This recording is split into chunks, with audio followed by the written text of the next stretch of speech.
à Jésus-Christ, venu nous sauver par sa croix. Sa grâce et sa paix soient avec vous. La souffrance paraît inexprimable et incommunicable. Et en même temps, plus que quoi que ce soit d'autre, elle pose des questions de fond et veut des réponses. La souffrance est universelle et comme essentielle à la nature de l'homme, le destinant à se dépasser lui-même. La souffrance inspire la compassion, le respect.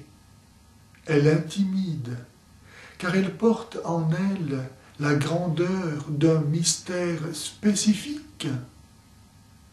Ce n'est pas sans raison, en effet, si la rédemption du monde s'est accomplie par la croix du Christ, c'est-à-dire par sa souffrance, à la lumière de laquelle saint Paul pouvait dire « Je trouve ma joie dans les souffrances que j'endure pour vous ».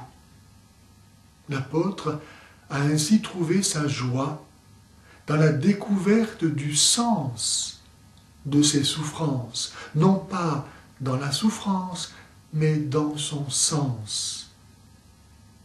Et quel est ce sens?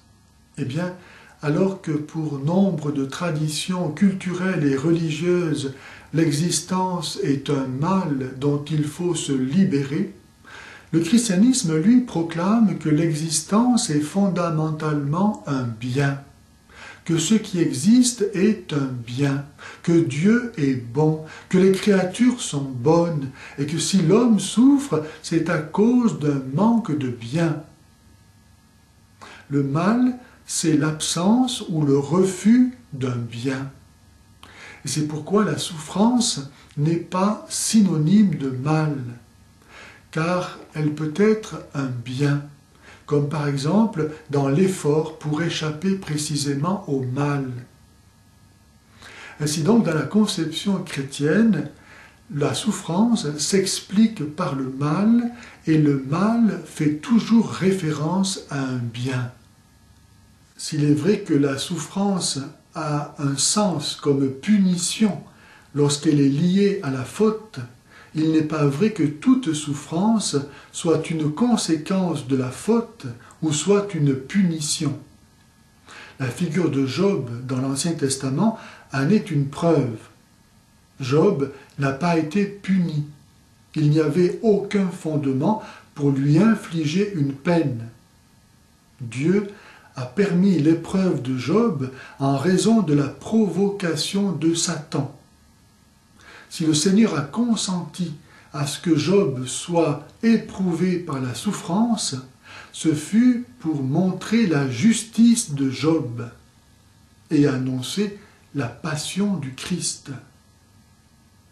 La souffrance a un caractère d'épreuve, mais aussi de miséricorde, puisqu'elle est un appel à la conversion, à chercher Dieu, en comprenant qu'il vaut plus que tout et que sans lui, il n'y a pas de bien.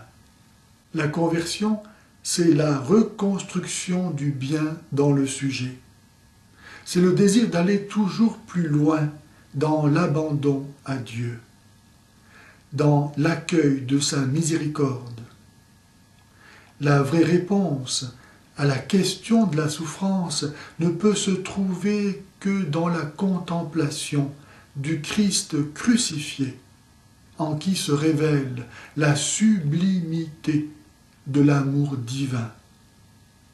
Alors il devient possible de dire comme saint Paul « Je complète en ma chair ce qui manque aux épreuves du Christ pour son corps qui est l'Église ». Alors nos souffrances peuvent devenir celles de l'enfantement à un monde nouveau. Dieu a tant aimé le monde qu'il a donné son Fils unique, afin que tout homme qui croit en lui ne périsse pas, mais ait la vie éternelle. Autrement dit, l'homme périt lorsqu'il perd la vie éternelle. Le contraire du salut, ce n'est donc pas seulement la souffrance temporelle, mais la souffrance définitive, la perte de la vie éternelle, le fait d'être rejeté par Dieu, la damnation.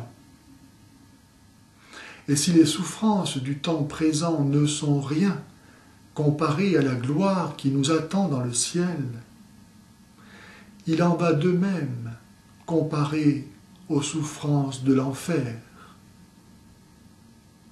Par sa passion, c'est-à-dire par son obéissance jusqu'à la mort et sa résurrection, le Christ a détruit le pouvoir du péché, a enlevé à la mort sa domination et rendu ainsi possible la future résurrection des corps, condition essentielle de la vie éternelle, du bonheur définitif de l'homme dans l'union avec Dieu.